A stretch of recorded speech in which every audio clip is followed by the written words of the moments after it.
कहे के बा अरे चैत महीना जब आ जाला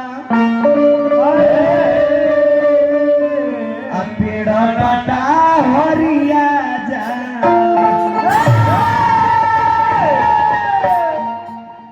चैत महीना जब आ जाला अच्छा यो भागे नहीं बा ये चैत महीना ऐसा महीना हो कि सब सुखल रही पे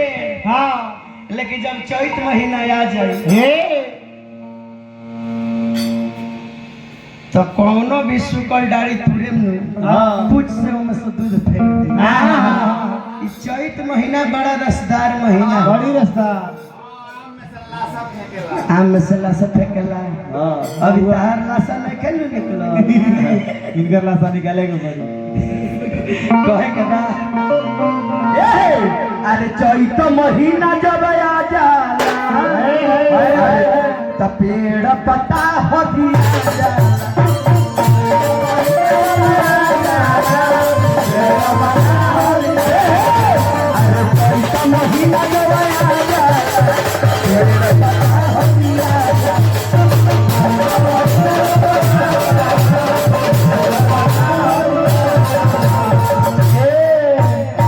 अरे ना जन सुखल कहा जाला ना जन सुखल कहा जाला अरे ना जन सुखल कहा जाला अरे ना जन सुखल कहा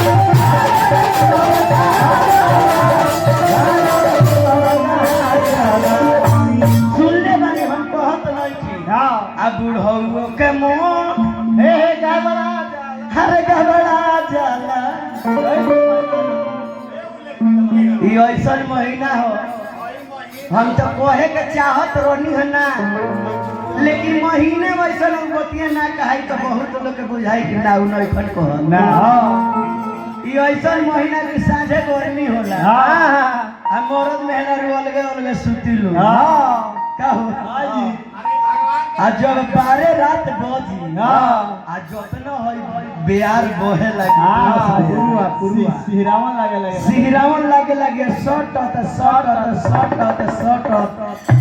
रात का 3 बजे देखन तो बुझाई कि एक ही आदमी